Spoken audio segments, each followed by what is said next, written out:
once closed, now open, once still.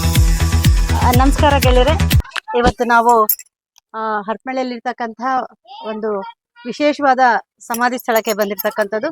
ಇದು ವಾಲ್ಮೀಕಿ ಜನಾಂಗದ ಸುಪರ್ದಿಯಲ್ಲಿರ್ತಕ್ಕಂಥ ಜಾಗ.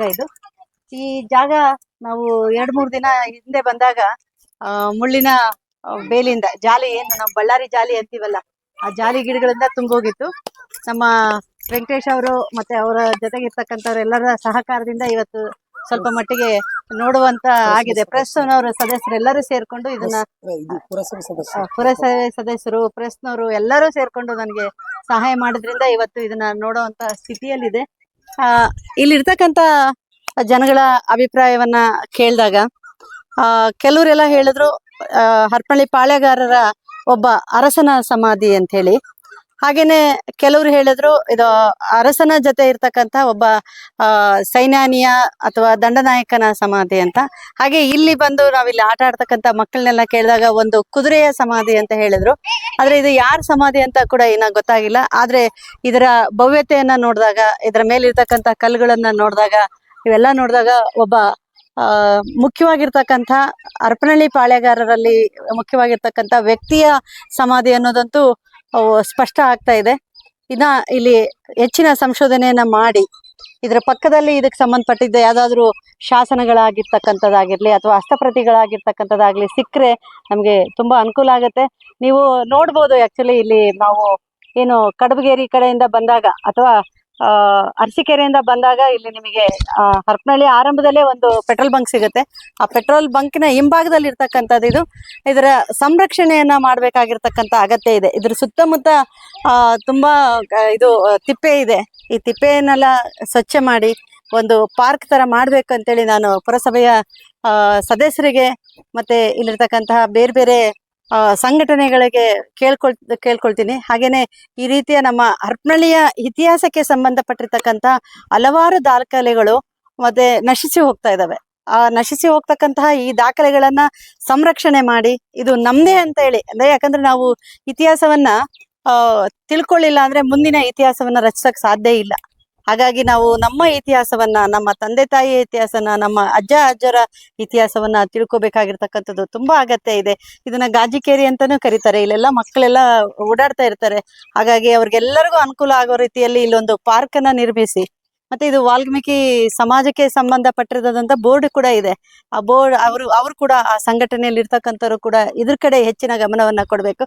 ಯಾಕಂದ್ರೆ ವಿಶೇಷವಾಗಿ ಇಲ್ಲಿ ಹರಪನಹಳ್ಳಿಯಲ್ಲಿ ಇದುವರೆಗೂ ಯಾವ್ದು ಪಾಳೆಗಾರರ ಸಮಾಧಿಯನ್ನ ಇದಾವೆ ಅಂತ ಹೇಳಿದ್ರೆ ಹೊರತು ಸಿಕ್ಕಿರ್ಲಿಲ್ಲ. ಆದ್ರೆ ಈಗ ಇದು ನೋಡಿದ್ರೆ ಯಾವ್ದೋ ಒಂದು ಬಹಳ ಮುಖ್ಯವಾಗಿರ್ತಕ್ಕಂಥ ಪಾಳೆಗಾರಂದೇ ಸಮಾಧಿ ಇರ್ಬೇಕು ಅಂತ ಅನಿಸ್ತಾ ಇದೆ. ಇದಕ್ಕೆ ಹೆಚ್ಚಿನ ದಾಖಲೆಗಳನ್ನ ಸಂಶೋಧಕರು ಹುಡುಕ್ಬೇಕಾಗಿದೆ. ಇತಿಹಾಸಕಾರರು ಕೂಡ ಇದಕ್ಕೆ ಭೇಟಿ ನೀಡಿ ಇದರ ಬಗ್ಗೆ ಹೆಚ್ಚಿನ ಮಾಹಿತಿಯನ್ನ ನಮ್ಗೆಲ್ಲ ತಿಳಿಸ್ಕೊಡ್ಬೇಕು. ಹಾಗೇನೆ ನಮ್ಮ ಹರಪನಹಳ್ಳಿಯ ಇತಿಹಾಸದ ವೈಭವತೆಯನ್ನ ಮರುಕಳಿಸ್ಬೇಕು ಅಂತ ಹೇಳಿ ಈ ಮೂಲಕ ತಮ್ಮೆಲ್ಲ ಕೇಳ್ಕೊಳ್ತೀನಿ. ಈಗ ನಾವೊಂದು ಪಾಳೆಗಾರರ ಸಮಾಧಿಯನ್ನ ನೋಡಕ್ ಬಂದಿದ್ದು ನಿಮ್ಗೆಲ್ಲ ಗೊತ್ತಿದೆ. ಅವರ ಸಂಪ್ರದಾಯದಲ್ಲಿ ಪಾಳೆಗಾರರು ತಮ್ಮ ಸಮಾಧಿಗಳನ್ನ ಮಾಡಿದಾಗ ಸುತ್ತಮುತ್ತ, ಆ ಸಮಾಧಿಯ ಸುತ್ತಮುತ್ತ ಪ್ರದೇಶದಲ್ಲಿ ಒಂದು ಬಾವಿಯನ್ನ ಮಾಡ್ತಕ್ಕಂಥದ್ದು, ಮತ್ತೆ ಅದ್ರ ಎದುರುಗಡೆ ಲಿಂಗು ಮತ್ತು ಬಸವಣ್ಣನನ್ನ ಪ್ರತಿಷ್ಠಾಪನೆ ಮಾಡ್ತಕ್ಕಂಥದ್ದನ್ನ ನೀವೆಲ್ಲರೂ ಗಮನಿಸಿದೀರಾ. ಆ ರೀತಿಯ ಕುರುಹುಗಳು ಕೂಡ ಇಲ್ಲಿದೆ. ಇಲ್ಲಿ ಹಿಂದ್ಗಡೆ ಹೋದ್ರೆ ಒಂದು ಗಾಜಿನಕೇರಿಯ ಒಂದು ಬಾವಿ ಇದೆ. ಅದರಲ್ಲಿ ಕುಡಿಯೋ ನೀರನ್ನ ಮೊದಲೆಲ್ಲ ಬಳಸ್ತಾ ಇದ್ರಂತೆ. ಈಗ ಕೂಡ ಆ ಬಾವಿಯನ್ನ ಕಾಣ್ಬೋದು. ಅಂದ್ರೆ ಈ ಏನ್ ಬಿಲ್ಡಿಂಗ್ ಕಾಣ್ತಾ ಇದೆ ಅದ್ರ ಹಿಂಭಾಗದಲ್ಲಿ ಇದೆ. ಹಾಗೇನೆ ಮುಂಭಾಗದಲ್ಲಿ ಒಂದು ಈಶ್ವರ ಮತ್ತು ನಂದಿ ಇರ್ತಕ್ಕಂಥ ದೇವಸ್ಥಾನ ಇದೆ. ಇವರು ವಿಶೇಷವಾಗಿ ಏನೋ ಮುಮ್ಮಡಿ ಬಸಪ್ಪ ನಾಯಕ ಲಿಂಗಾಯತ ಧರ್ಮಕ್ಕೆ ಮತಾಂತರ ಆದ್ರು. ಆವಾಗಿಂದ ಅವರು ನಾಯಕ ಜನಾಂಗ ಪ್ರಾರಂಭದಲ್ಲಿ ವಿಷ್ಣುವಿನ ಆರಾಧನೆ ಮಾಡ್ತಕ್ಕಂಥದಕ್ಕೆ ಉದಾಹರಣೆಗಳು ಬಹಳ ಇದೆ. ಯಾಕಂದ್ರೆ ಇಲ್ಲಿ ನಮ್ಮ ದೇವ್ರ ತಿಮ್ಲಾಪುರದಲ್ಲಿ ನಮ್ಮ ವೆಂಕಟೇಶ್ವರ ದೇವಸ್ಥಾನವನ್ನ ದಾದಾನಾಯಕ ಮತ್ತೆ ರಂಗಣ್ಣ ನಾಯಕ ಕಟ್ಟಿದ್ರು ಅಂತ ಹೇಳ್ತಾರೆ. ಆ ಸಂದರ್ಭದಲ್ಲಿ ಅವರೆಲ್ಲ ವೈಷ್ಣವರಾಗಿದ್ದರು. ಎರಡನೇ ಮುಮ್ಮಡಿ ಬಸಪ್ಪ ನಾಯಕನ ಸಂದರ್ಭದಲ್ಲಿ ಅವನು ಲಿಂಗಾಯತ ಧರ್ಮಕ್ಕೆ ಕನ್ವರ್ಟ್ ಆಗ್ತಾನೆ. ಆ ಲಿಂಗಾಯತ ಧರ್ಮಕ್ಕೆ ಕನ್ವರ್ಟ್ ಆದ್ಮೇಲೆ ಅವರ ಸಮಾಧಿಗಳ ಬಳಿಯಲ್ಲೆಲ್ಲ ಲಿಂಗ ಮತ್ತೆ ಬಸವನನ್ನ ಸ್ಥಾಪನೆ ಮಾಡ್ತಕ್ಕಂತಹ ಪದ್ಧತಿಯನ್ನ ರೂಢಿ ಮಾಡ್ಕೊಂಡು ಬಂದಿರ್ತಕ್ಕಂಥದ್ದು. ಹಾಗೇನೆ ಇದು ನೋಡಿದ್ರೆ ಒಬ್ಬ ಸಾಮಂತ ಇರ್ತಕ್ಕಂಥ ಒಬ್ಬ ಪಾಳೆಗಾರನ ಸಮಾಧಿ ಅಂತ ನಾವು ಹೇಳ್ಬೋದು. ಆದ್ರೆ ಇದು ಯಾವ ಪಾಳೆಗಾರನ ಸಮಾಧಿ ಅನ್ನೋದಿನ್ನ ಗೊತ್ತಾಗ್ತಾ ಇಲ್ಲ. ಹಾಗೇನೆ ಇದೇ ರೀತಿಯಲ್ಲಿ ತಿಮ್ಲಾಪುರ ಮತ್ತೆ ಅಡವಿಹಳ್ಳಿ ದಾರಿಯಲ್ಲಿ ಹೋಗ್ತಾ ಇದ್ದಾಗ ಅಲ್ಲಿ ಒಂದು ಅಮ್ಮಾಜಿ ಕಟ್ಟೆ ಅಂತ ಇದೆ. ಅಮ್ಮಾಜಿ ಕಟ್ಟೆಯಲ್ಲಿ ಕೂಡ ಏನೋ ಅವರು ಪಾಳೆಗಾರರ ಹೆಂಡತಿಯರಿಗೆ ತಮ್ಮ ಹೆಸರು ಮುಂದೆ ಅರಿಯಮ್ಮಾಜಿ, ಸೋಮಮ್ಮಾಜಿ, ನೀಲಮ್ಮಾಜಿ ಅಂತ ಮಾಡ್ತಕ್ಕಂಥದ್ದು. ಹಾಗಾಗಿ ಅಲ್ಲಿ ಕೂಡ ಅಮ್ಮಾಜಿ ಕಟ್ಟೆ ಅಂತ ಒಂದಿರ್ತಕ್ಕಂಥದ್ದು. ಹಾಗೇನೆ ಇಲ್ಲಿಂದನೇ ಮುಂದಕ್ಕೆ ಹೋದ್ರೆ ಒಂದು ಮಾಸ್ತಿಕಲ್ಲಿದೆ. ಮಾಸ್ತಿಕಲ್ ಅಂತೇಳಿ ಮಾಸ್ತಮ್ಮನ ಪೂಜೆ ಮಾಡ್ತಾರೆ ಅವರು. ಮಾಸ್ತಮ್ಮನ ಗುಡಿ ಅಂತಾನೆ ಹೇಳ್ತಾರೆ.